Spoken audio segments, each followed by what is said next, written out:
علی ایک چھوٹے سے گاؤں میں بڑھئی یعنی کارپینٹر کا کام کیا کرتا تھا۔ علی ایک بظاہر عام سا انسان تھا، نہ زیادہ دولت، نہ زمین جاگیر، نہ کاروبار، لیکن اس کا دل ایک انمول خزانے سے بھرا ہوا تھا، اور وہ خزانہ تھا رسول اللہ صلی اللہ علیہ وسلم کی بے پناہ محبت اور مدینے کی زیارت کی شدید خواہش۔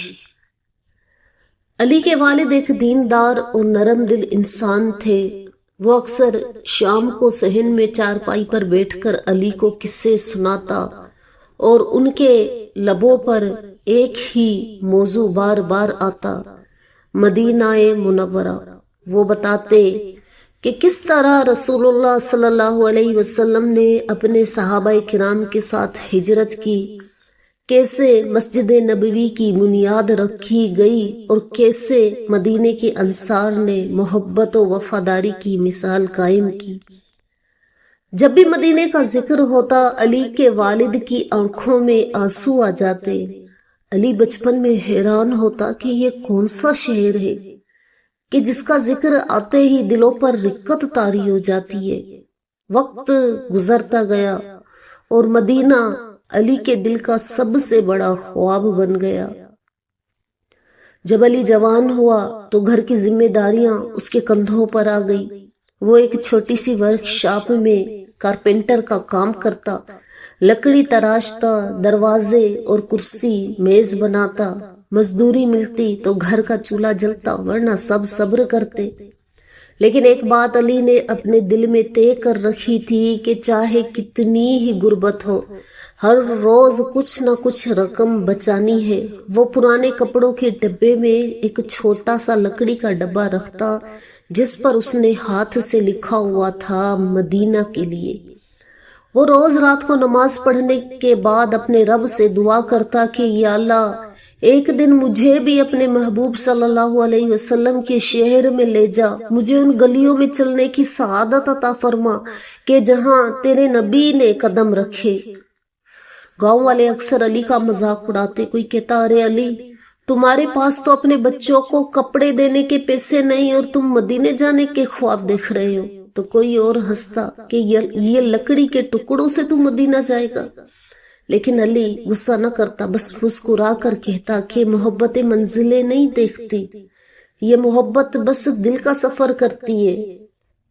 اور آخر کار دن، مہینے گزرتے گئے، سال گزرتے گئے، علی کے بال سفید ہو گئے، ہاتھوں پر لکڑی کے کام کی وجہ سے زخم اور سختی آ گئی، لیکن اس کے دل کی محبت کم نہ ہوئی۔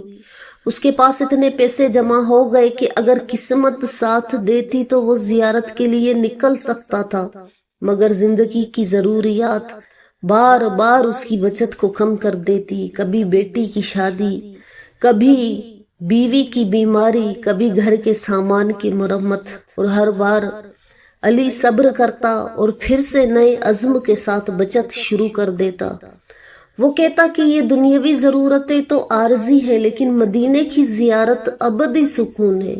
ایک دن علی سخت بیمار پڑ گیا، کمزوری اس کے جسم پر غالب آنے لگی۔ ڈاکٹر نے کہا کہ اب اس کے پاس زیادہ وقت نہیں۔ یہ خبر علی کے دل کو چیر گئی، لیکن اس نے ہمت نہ ہاری۔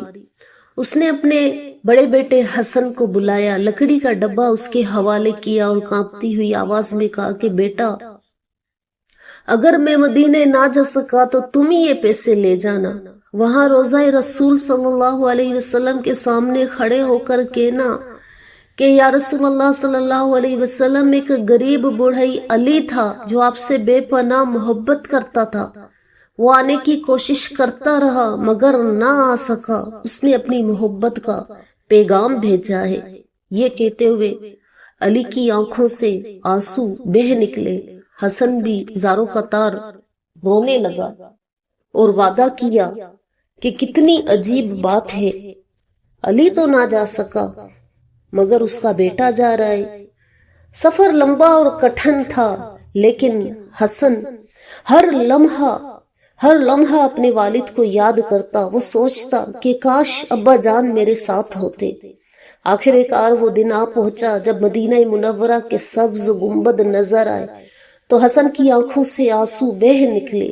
اس نے اپنے والد کے الفاظ یاد کیے اور دل سے دعا کی کہ یا اللہ، یہ لمحہ کاش میرے والد کے نصیب میں ہوتا۔ جب وہ مسجد نبوی میں داخل ہوا تو اس کا دل کانپ رہا تھا۔ وہ آہستہ آہستہ چلتا ہوا روضہ مبارک کے سامنے پہنچا۔ وہاں کھڑے ہو کر وہ رویا اور عرض کیا کہ الصلاۃ والسلام علیک یا رسول اللہ، یہ میرا سلام ہے اور یہ میرے ابا علی کا بھی سلام ہے۔ وہ آپ سے بے پناہ محبت کرتے تھے مگر یہاں نہ آ سکے، آج میں ان کا پیغام لے کر آیا ہوں۔ اس کے الفاظ کے ساتھ ہی اس کے دل پر سکون کی ایک لہر چھا گئی۔ ایسا لگا جیسے مدینے کی ہوائیں اس کے والد کی محبت کو قبول کر رہی ہوں۔ اس رات حسن نے خواب میں دیکھا کہ اس کا والد ایک نورانی چہرے کے ساتھ مسکرا رہا ہے۔ اس نے کہا کہ بیٹا، میرا سلام رسول اللہ صلی اللہ علیہ وسلم تک پہنچانے کے لیے شکریہ۔ آج مجھے وہ سکون مل گیا جو ساری زندگی میں ڈھونڈتا رہا کہ مدینے کا عاشق کبھی خالی نہیں لوٹتا۔ حسن کی آنکھ کھل گئی۔ اس نے آنسوؤں کے ساتھ شکر ادا کیا کہ اس کا والد مدینے کی محبت میں کامیاب ہو گیا۔ تو اس کہانی سے ہمیں یہ پتہ چلتا ہے کہ مدینے کی محبت صرف دولت یا وسائل سے نہیں ملتی بلکہ دل کے سچے جذبے سے نصیب ہوتی ہے۔ علی اپنی زندگی میں مدینے نہ جا سکا مگر اس کی محبت وہاں تک پہنچ گئی، کیونکہ عاشق کی پہچان یہ نہیں کہ وہ پہنچا یا نہ پہنچا بلکہ یہ ہے کہ اس کے دل میں کتنی سچی محبت تھی۔ تو اللہ تعالی ہمیں بھی مدینے کی محبت نصیب فرمائے، آمین۔